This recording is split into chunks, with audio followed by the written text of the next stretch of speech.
أعوذ بالله من الشيطان الرجيم بسم الله الرحمن الرحيم يا أيها الناس اعبدوا ربكم الذي خلقكم والذين من قبلكم لعلكم تتقون الذي جعل لكم الأرض فراشا والسماء بناء وأنزل من السماء ماء فأخرج به من الثمرات رزقا لكم فلا تجعلوا لله اندادا وأنتم تعلمون۔ یہ سورۃ بقرہ کا تیسرا رکوع ہے۔ درس سے پہلے میں ایک معذرت کرنا ضروری سمجھتا ہوں کہ شروع کا درس جو ساتھی بعد میں شریک ہوئے تھے، چونکہ ہمارا درس سورہ نساء میں چل رہا ہے، جتنے دوست ساتھی یا جتنی بہنیں بعد میں شریک ہوئی تھیں تو انہوں نے یہ درخواست کی تھی کہ ہم شروع کے درس بھی ساتھ ساتھ ان کو بھیجتے رہیں۔ کچھ چاند ایک درس بھیجے بھی تھے لیکن یہ سلسلہ ہم سے جاری نہیں ہو سکا۔ ان کی بار بار درخواست انہوں نے کی ہے، دوستوں نے بھی کی ہے اور بعض بہنوں نے بھی یہ درخواست کی ہے کہ ہمیں پچھلے درس سینڈ کیے جائیں۔ ہم نے کہا بھی تھا کہ ہم انشاءاللہ کریں گے، لیکن اس میں ہم پابندی سے یہ نہیں بھیج سکے، اس میں کچھ ہماری مجبوریاں تھیں۔ تو خاص کر پھر اب موسم ہی کچھ ایسا ہے، اپنی دینی مصروفیات کے ساتھ تدریسی مصروفیات کے ساتھ ساتھ کچھ گھریلو مصروفیات بھی ہوتی ہیں، لیکن آج کل تو یہ جو ساون بھادو کا موسم ہے اس نے بھی کچھ تنگ کیا ہوا ہے کہ کسی کام کی کوئی روٹین ہی صحیح طرح نہیں بن رہی۔ تو اس لیے میں معذرت کرتا ہوں کہ یہ ایک مہینہ ہے کہ آپ مزید ذرا اس طرح گزار لیں انشاءاللہ۔ پھر جب موسم بھی ٹھیک ہو جاتے ہے، کچھ ترتیب ٹھیک ہو جاتی ہے تو پھر پابندی سے شروع کے درس بھی ہم بھیجا کریں گے۔ اس لیے کوئی ناراض نہ ہو، کوئی دوست ساتھی یا کوئی بہن بیٹی ناراض نہ ہو، یہ اس کو کوئی اور وجہ پر محمول نہ کریں، اس لیے میں نے یہ معذرت کر دی۔ اب آتے ہیں ہم اپنے درس کی طرف۔ تو جیسے میں نے عرض کیا کہ یہ تیسرا رکوع ہے، اس سے پہلے دو رکوع میں قرآن مجید کی دعوت سے، اس قرآن سے فائدہ اٹھانے اور فائدہ نہ اٹھانے کے اعتبار سے لوگوں کی تین قسمیں بیان ہوئی تھیں، مومنین، کافرین اور منافقین۔ تو پہلے دو رکوع میں ان انسانوں کی تین قسموں کا ذکر ہوا۔ تیسرا رکوع جو ہے اس میں قرآن مجید کی دعوت کا خلاصہ بیان کیا گیا ہے۔ اس تیسرے رکوع میں پورے قرآن مجید کی دعوت کا خلاصہ پیش کیا گیا ہے،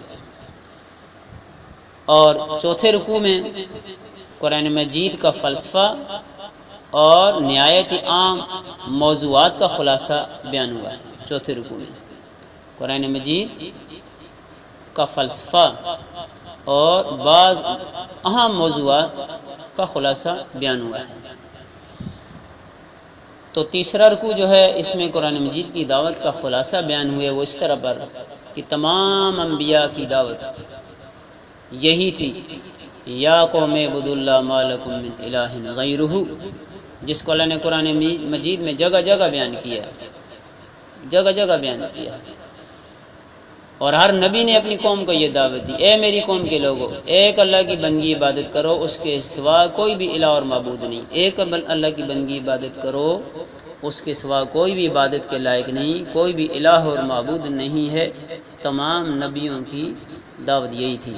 اور فاتقوا اللہ واطیعون، اللہ سے ڈرو اور میری اطاعت کرو۔ ہر نبی نے یہ کہا، اللہ سے ڈرو، میری اطاعت کرو، ایک اللہ کی بندگی عبادت کرو، اس کے ساتھ کسی کو شریک نہ ٹھہراؤ۔ اللہ کے سوا کوئی بھی معبود نہیں، کوئی بھی عبادت کے لائق نہیں ہے۔ یا ایھا الناس اعبدوا ربکم الذی خلقکم، اللہ فرماتے ہیں دنیا کے انسانوں عبادت کرو اپنے اس رب کی جس نے تمہیں پیدا کیا ہے، والذین من قبلکم، اور ان لوگوں کو بھی جو تم سے پہلے گزرے، لعلکم تتقون، تاکہ تم اللہ کے عذابوں سے، اس کے غضب سے اور جہنم سے بچ جاؤ۔ اے دنیا کے انسان، قرآن مجید میں جہاں کہیں ایمان والوں کو اگر اللہ مخاطب کرتے ہیں تو یا ایھا الذین آمنوا کہتے ہیں، اور اگر سارے انسانوں کو مخاطب کریں تو یا ایھا الناس کہتے ہیں، جس میں مسلمان بھی شامل ہوتے ہیں، کافر بھی شامل ہوتے ہیں، یعنی یہ خطاب مسلمانوں سے بھی ہوتا ہے اور کافروں سے بھی ہوتا ہے۔ اے دنیا کے انسان، عبادت کرو رب کی۔ یہاں ایک نقطہ سمجھیں، عبادت کا مکلف صرف مسلمان ہے۔ بندگی اور عبادت کی دعوت ایمان والوں کو دی جاتی ہے کہ ایمان والوں کی بندگی عبادت کرو۔ کافر تو ہے ہی غیر مسلم، وہ تو بندگی کا، اللہ کے احکامات کا، یعنی نماز روزہ کا، ان چیزوں کا تو وہ مکلف ہی نہیں۔ اللہ کے احکامات کا مکلف مومن ہوتا ہے۔ تو پھر یا ایھا الناس اعبدوا کا مطلب کیا ہوگا؟ اے دنیا کے انسان، اللہ کی عبادت کرو۔ تو علماء مفسرین نے بڑا بہترین جواب دے کر اس آیت کو حل کی ہے۔ فرمایا اگر اس کے مخاطب کافر ہوں تو پھر عبادت کا مطلب نماز پڑھنا نہیں ہوگا، بلکہ عبادت کا مطلب ہوگا کفر اور شرک کو چھوڑ کر کے توحید پر آ جاؤ، ایمان لے آؤ۔ کافر اس کے مخاطب ہوں تو آیت کا مطلب کیا ہوگا؟ اے دنیا کے کافر اور غیر مسلمان، اس رب کی توحید کے قائل ہو جاؤ اور اس رب پر ایمان لے آؤ، کفر اور شرک کو چھوڑ کر کے توحید پر آ جاؤ اور ایمان لے آؤ۔ وہ اللہ جس نے تمہیں بھی پیدا کیا اور تمہارے بڑوں کو بھی پیدا کیا۔ اور اگر مسلمان اس کے مخاطب ہوں تو مسلمانوں میں بھی پھر کئی کیٹیگری کے لوگ ہوتے ہیں۔ کوئی بالکل ہی بے دین اور باغی اور نافرمانی والی زندگی گزارنے والے، جنہوں نے کبھی زندگی میں نہ نمازیں پڑھی، نہ روزے رکھے، نہ کوئی اچھا کام کیا، ہیں مسلمان ہیں۔ تو وہ اس کے مخاطبوں کا مطلب مخاطب ہوں تو پھر مطلب کیا ہوگا یا ایھا الناس اعبدوا کا؟ کہ اے نافرمان اور باغی مسلمانوں، تم نافرمانی اور بغاوت والی زندگی سے باز آ جاؤ، نافرمانی والی زندگی سے باز ہو جاؤ، توبہ کر کے اللہ کے سامنے جھک جاؤ، اس کے احکامات کو بجا لانے والے بن جاؤ۔ نمازیں نہیں پڑھتے ہو تو نمازیں پڑھنے لگ جاؤ، روزے نہیں رکھتے تو روزے رکھنے لگ جاؤ، حرام سے نہیں بچتے ہو تو حرام کو چھوڑ دو، حلال پر آ جاؤ۔ یعنی جتنی بھی نافرمانیاں ہیں ان کو چھوڑو اور اطاعت اور فرمانبرداری والی زندگی اختیار کر لو۔ اگر گناہگار مسلمان مخاطب ہوں گے تو پھر یہ معنی ہوگا یا ایھا الناس اعبدوا کا۔ اور اس کے مخاطب چونکہ سارے انسان، اس میں نیک مسلمان بھی شامل ہیں، تو اگر جو پہلے سے ہی نیک ہیں، متقی ہیں، پرہیزگار ہیں، وہ اس کے مخاطب ہوں تو پھر یا ایھا الناس اعبدوا کا مطلب کیا ہوگا؟ کہ تم عبادت میں ثابت قدم بھی رہو اور اس میں مزید آگے بڑھنے کی کوشش کرو، مزید آگے بڑھنے کی کوشش کرو، جتنا کر رہے ہو صرف اسی پر اکتفا نہ کرو۔ تو تینوں قسم کے لوگوں کے اعتبار سے اس کا الگ الگ ترجمہ ہوگا۔ یا ایھا الناس اعبدوا ربکم، اے دنیا کے انسانوں عبادت کرو اپنے رب کی۔ رب کا لفظ اس لیے استعمال کیا ہے کہ انسان اللہ کی ذات کو ربوبیت سے سب سے پہلے جانتا ہے، نظام ربوبیت سے۔ یاد رکھیں قرآن کی دعوت دینے کا اکثر قرآن میں جو انداز اور طریقہ کیا ہے کہ اللہ تعالیٰ اپنے نظام ربوبیت کو بیان کرتے ہیں۔ کس کو؟ اللہ تعالیٰ جہاں بھی دنیا کے انسانوں کو یا مسلمانوں کو یا کافروں کو اپنی بندگی اور عبادت کی دعوت دیتے ہیں کہ میں معبود اور الہ ہوں، میری بندگی کرو، تو وہاں اللہ تعالیٰ دلیل کے طور پر اپنے نظام ربوبیت کو بیان کرتے ہیں۔ میں رب ہوں، میں پالنے والا ہوں، میں نے تمہاری ضروریات زندگی کا انتظام کیا ہے، میں نے دن رات بنائے ہیں، میں نے چاند سورج ستارے بنائے ہیں، میں نے آسمان بنایا ہے، میں نے زمین بنائی ہے، آسمانوں سے بارش میں برساتا ہوں اور زمین سے فصلیں، اناج اور غلے اور پھل پھول میں اگاتا ہوں۔ یہ تمہاری ضروریات زندگی کا، معیشت کا میں نے انتظام کیا ہے، میں تمہیں پالتا ہوں، میں تمہاری ضرورتیں پوری کرتا ہوں، اس لیے پوجا کے قابل پھر میں ہی ہوں، میری بندگی عبادت کرو۔ اللہ اپنی قدرتوں کو، اپنی کاریگری کو اور اپنے نظام ربوبیت کو بیان کر کے اس کی طرف توجہ دلا کر کے انسانوں کو اپنی بندگی اور عبادت کی دعوت دیتے ہیں۔ اسی کو اہل علم یوں کہتے ہیں کہ اللہ تعالیٰ اپنے نظام ربوبیت سے اپنی توحید پر استدلال کرتے ہیں۔ اللہ تعالیٰ ربوبیت سے الوہیت پر استدلال کرتے ہیں۔ بات سمجھ آ رہی ہے؟ اسی کو اہل علم کی زبان میں برہان ربوبیت کہا جاتا ہے۔ کیا کہا جاتا ہے؟ علماء اور اہل علم کی زبان میں اس بات کو کہا جاتا ہے برہان ربوبیت۔ برہان کا معنی ہوتا ہے دلیل۔ ربوبیت جو اللہ کا نظام ہے، ربوبیت ہے پالنے کا نظام، تو برہان ربوبیت یعنی اللہ ربوبیت سے الوہیت پر استدلال کرتے ہیں، اپنا نظام ربوبیت بیان کر کے اس سے توحید کو ثابت کرتے ہیں، اپنے معبود ہونے کو ثابت کرتے ہیں، اپنے اسی کو ہم دوسرے لفظوں میں دلائل قدرت بھی کہہ سکتے ہیں۔ اللہ تعالیٰ اپنے دلائل قدرت، اپنی قدرت اور کاریگری کو بیان کرتے ہیں، اسی کو دلائل قدرت کہتے ہیں۔ یہ ایک سادہ طریقہ ہے، یاد رکھنے کہ قرآن مجید کا انداز بیان کوئی منطقی نہیں، قرآن مجید کا طرز استدلال، دلیل پکڑنے کا اور دلیل پیش کرنے کا انداز منطقی نہیں ہے، فطری ہے، فطرتی انداز ہے۔ مظاہر قدرت سے، مظاہر فطرت سے اللہ تعالیٰ اپنی توحید کو، اپنی وحدانیت کو، اپنی الوہیت کو بیان اور ثابت کرتے ہیں۔ بات سمجھتے ہیں؟ یہ قرآن کا طرز استدلال ہے، یہ انداز بیان ہے، بڑا سادہ اور فطرت کے مطابق کہ ہر سادہ انسان، ہر ان پڑھ اور جاہل انسان اور دیہاتی اور جنگلی انسان بھی جس بات کو آسانی سے سمجھ سکے، قرآن کا طرز استدلال اتنا آسان اور عام فہم ہے۔ تو اللہ اسی انداز سے یہاں بھی نظام ربوبیت اور برہان ربوبیت کے تحت کہہ رہے ہیں، اے دنیا کے انسانوں، بندگی اور پوجا کرو، عبادت کرو اپنے اس رب کی جس نے تمہیں بھی پیدا کیا اور تم سے پہلے لوگوں کو بھی پیدا کیا۔ اب چونکہ انسان مخلوق کی بھی پوجا کرتا ہے تو اللہ تعالیٰ نے کہا بھائی جن انسانوں کی تم پوجا اور بندگی کرتے آئے ہو نا وہ بھی مخلوق ہیں، تم بھی مخلوق ہو، وہ بھی مخلوق ہیں۔ اور انسان اکثر جو غلط راستے پہ چلتے ہیں، جہالت کے راستے پہ چلتے ہیں، شرک اور بدعات کے راستے پہ چلتا ہے تو اپنے بڑوں کو دلیل کے طور پر پیش کرتے ہیں، ہمارے بڑے اور باپ دادے یہ کرتے آئے ہیں، کیا وہ غلط تھے؟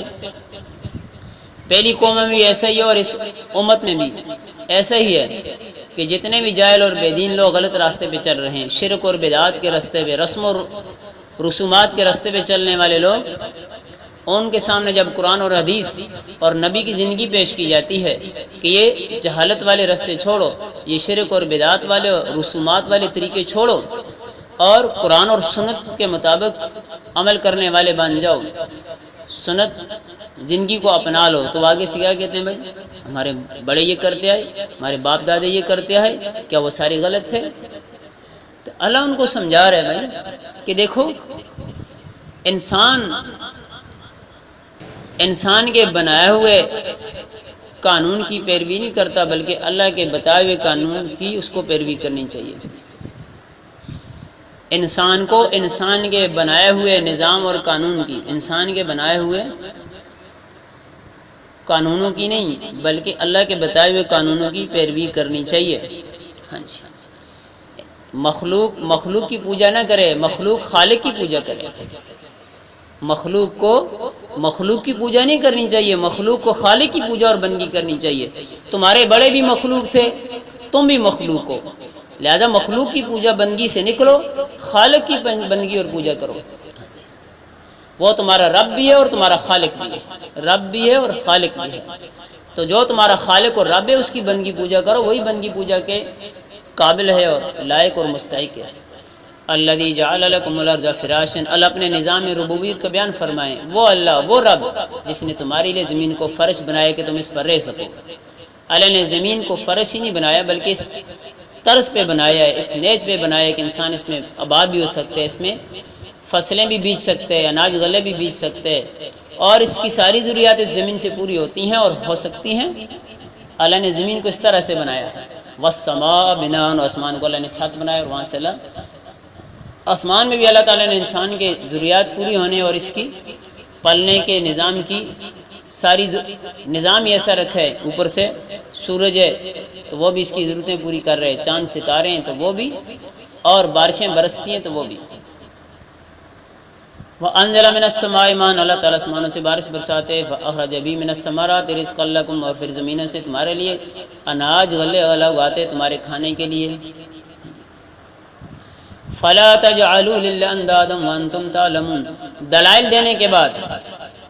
دینے کے بعد اللہ اب انسان کو سمجھاتے ہیں، اے انسان، جب تمہارا خالق بھی اللہ، تمہارا رب بھی اللہ، جو تمہاری ضرورتیں پوری کرتے تمہیں پالتا ہے، تو تم اس کے ساتھ کسی کو شریک نہ ٹھہراؤ، کسی کو شریک نہ ٹھہراؤ، فلا تجعلوا للہ اندادا، نہ ٹھہراؤ اللہ کے ساتھ کسی کو شریک، اندادن یہ ندن کی جمع ہے، ہم سر کو اور برابر کو کہتے ہیں۔